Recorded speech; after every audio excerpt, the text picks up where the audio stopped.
Flagrant 2, ejected.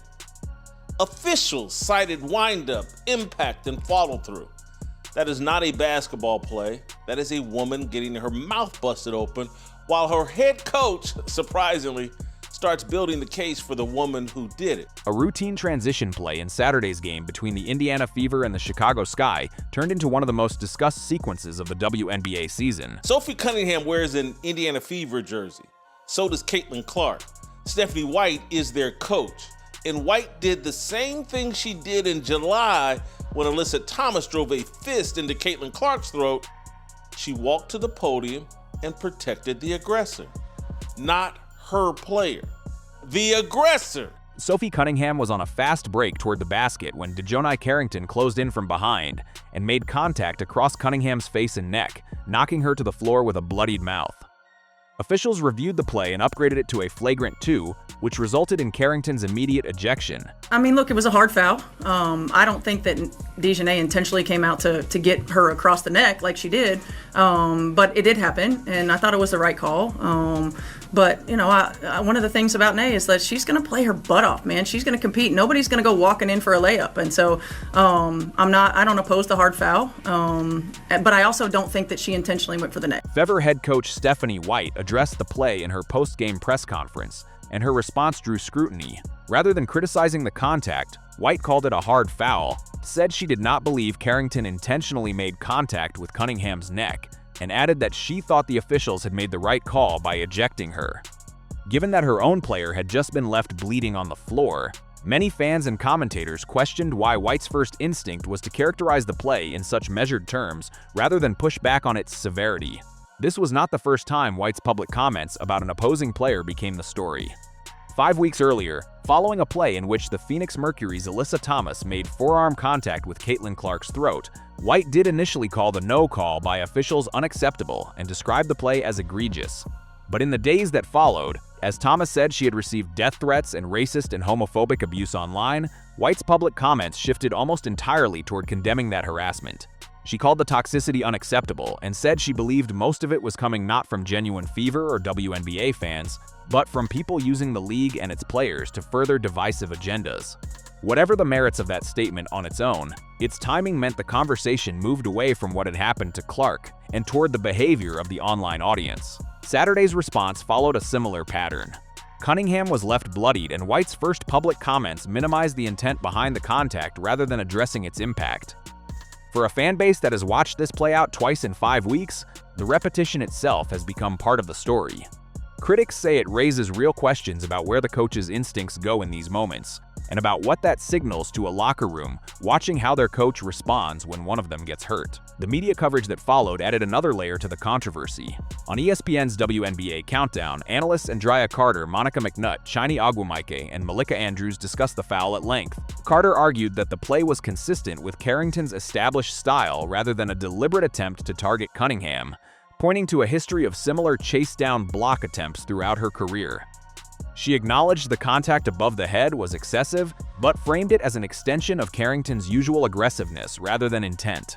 That framing drew pushback from other commentators, including Jason Whitlock, who argued it understated how far behind the play Carrington was and how little effort she made to get over the top of Cunningham before the contact occurred. Carrington's own response added to the controversy. Shortly after being ejected, she posted "White Privilegay," tagging the Fever's official account. Cunningham addressed the post directly afterward, saying it had nothing to do with race, and noting that she herself had been ejected for a similar hard foul the previous year and accepted the consequences without protest. Carrington later told reporters the foul was never intentional but declined to elaborate on or provide evidence for the privilege claim when pressed. The context around Carrington's background adds another wrinkle to that post. She is the daughter of Darren Carrington, who played 8 seasons in the NFL after being drafted by the Denver Broncos, appearing in 2 Super Bowls along the way. She attended Horizon Christian Academy, a private high school in San Diego, before playing 4 years at Stanford and a final season at Baylor. That upbringing does not settle the question of intent on the court, but it complicates the framing of the privilege claim itself. The reaction from around the league added another dimension. Former Fever guard Sydney Colson, who played alongside Cunningham in Indiana last season, posted "I love a trans foul" on social media after the ejection, a pointed reference to Cunningham's recent public comments opposing the inclusion of transgender athletes in women's sports, and to the fact that the foul occurred on a transition play. The comment made clear that for at least some of Cunningham's former teammates, this incident was being read through the lens of that ongoing debate rather than as an isolated basketball play. That broader context matters. Cunningham has spent recent weeks at the center of the WNBA's transgender athlete eligibility debate after her comments on the topic went viral, and much of the online reaction to Saturday's foul has been filtered through that storyline rather than treated as a standalone basketball incident. Whether or not that connection is fair to Carrington, it has shaped how large parts of the fan base and the media have processed the play, which brings the conversation back to the central question many fans are now asking. How does a coaching staff explain a pattern in which the coach's most notable public comments, twice in 5 weeks, have centered on defending or contextualizing the actions of an opposing player rather than protecting her own? Indiana has a generational talent in Caitlin Clark, an aggressive and popular veteran in Sophie Cunningham, and a fan base filling arenas across the country.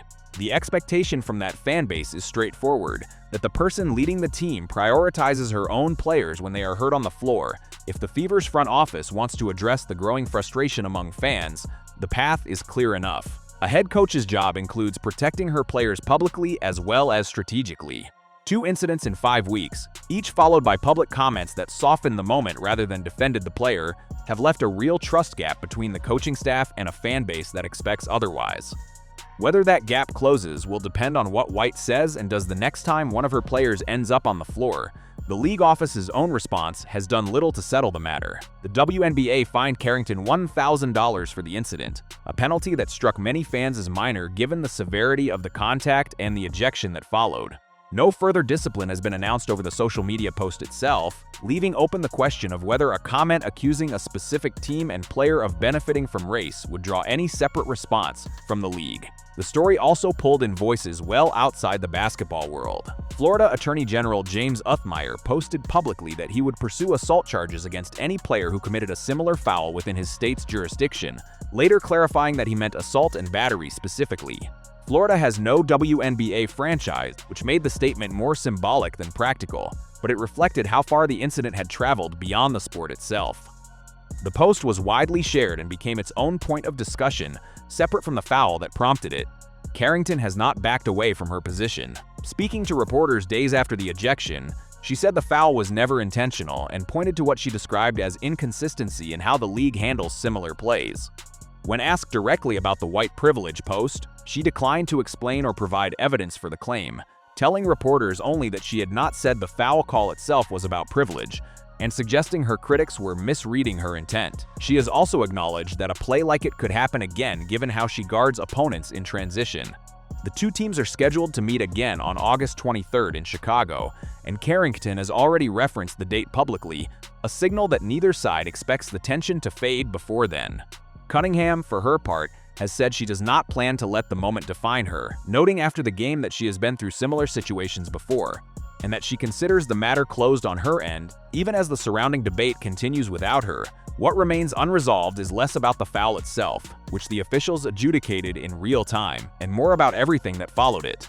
A coach's instinct to soften rather than defend, a broadcast panel's decision to contextualize rather than criticize, and a political figure 4 states away inserting himself into a locker room dispute.